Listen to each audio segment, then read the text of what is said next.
जय श्री कृष्ण, जय राधे राधे, जय लक्ष्मी नारायण जी की। मित्रों, क्या आपको पता है कि सबसे पहले राखी किसने किसको बांधी थी? हाँ, मुझे पता है।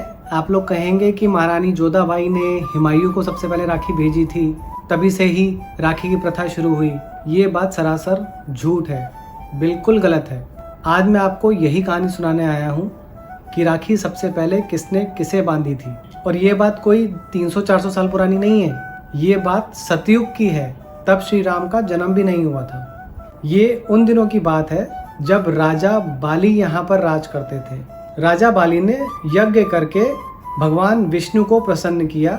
भगवान विष्णु प्रसन्न होकर उनके सामने प्रकट हुए और उनसे कहा कि मैं तुम्हारी भक्ति से और यज्ञ से बहुत प्रसन्न हूँ, मांगो क्या मांगते हो।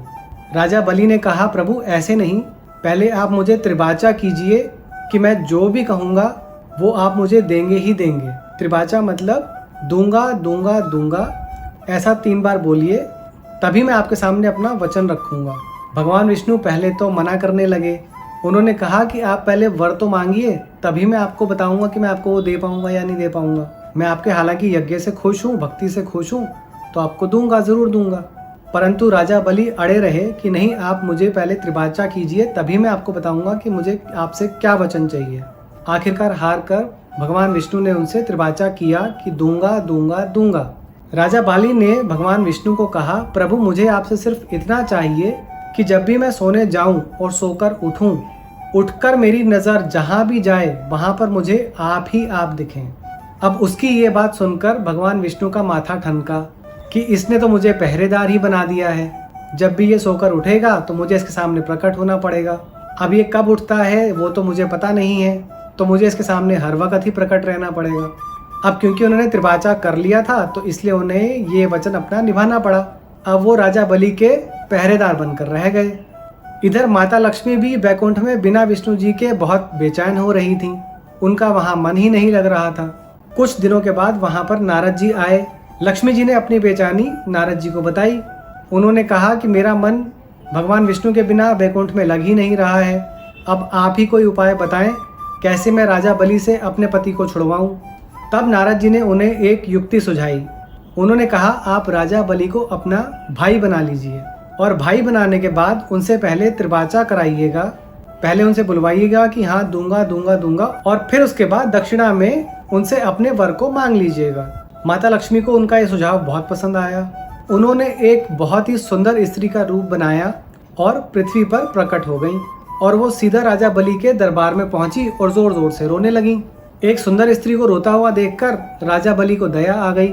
उन्होंने उस स्त्री से पूछा, हे स्त्री, आप क्यों रो रही हैं? आप अपने रोने का कारण बताइए। तो माता लक्ष्मी ने उन्हें बताया कि इस पृथ्वी पर मेरा कोई भाई नहीं है, मेरी कोई रक्षा करने वाला नहीं है, इसीलिए मैं रो रही हूँ।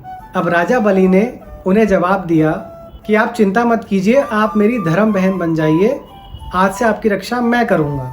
तब मित्रों, पहली बार माता लक्ष्मी ने राजा बलि को राखी बांधी, उनसे त्रिबाचा करवाया कि वो जो भी दक्षिणा में मांगेंगी वो राजा बलि को देना पड़ेगा। राजा बलि ने 3 बार बोला, हाँ दूंगा दूंगा दूंगा। जैसे ही उन्होंने ये बोला, माता लक्ष्मी ने उन्हें कहा कि मुझे आपका ये पहरेदार चाहिए। अब माता लक्ष्मी के मुंह से ये बात सुनकर राजा बलि का माथा ठनका। उन्हें एकदम से समझ में आ गया कि हो ना हो ये सुंदर स्त्री के रूप में माता लक्ष्मी ही हैं। उन्होंने माता लक्ष्मी को प्रणाम किया और दोनों हाथ जोड़ के कहा, धन्य है माता आप अपने पति को मुझसे लेने आखिरकार आ ही गईं। किसी ने सच ही कहा है कि पत्नी अपने पति को पाने के लिए किसी से भी लड़ सकती है।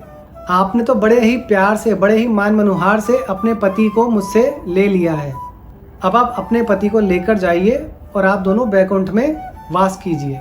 तो दोस्तों, पहली बार राखी माता लक्ष्मी ने राजा बलि को बांधी थी। आज के बाद कभी भी आपसे कोई ये पूछे ना कि पहली बार राखी किसने बांधी थी, या आपको बताए कि पहली बार राखी तो जो है वो महारानी जोधाबाई ने हुमायूं को भेजी थी, तो आप सीधा उन्हें ये कहानी सुनाइएगा। आप सभी को रक्षाबंधन पर्व की बहुत बहुत हार्दिक शुभकामनाएं। अगर आपने हमारा चैनल अभी तक सब्सक्राइब नहीं किया है तो जल्दी जल्दी सब्सक्राइब कर लीजिए। इस कहानी को, इस वीडियो को ज़रूर लाइक कर दीजिएगा और कहानी अगर पसंद आई हो तो इसको शेयर भी कर दीजिएगा। बहुत जल्दी आपसे दोबारा फिर मिलूंगा, जल्दी जल्दी नई कहानियाँ लेकर आऊँगा। तब तक के लिए आपका बहुत बहुत धन्यवाद। जय श्री कृष्ण, जय लक्ष्मी नारायण, जय राधे राधे।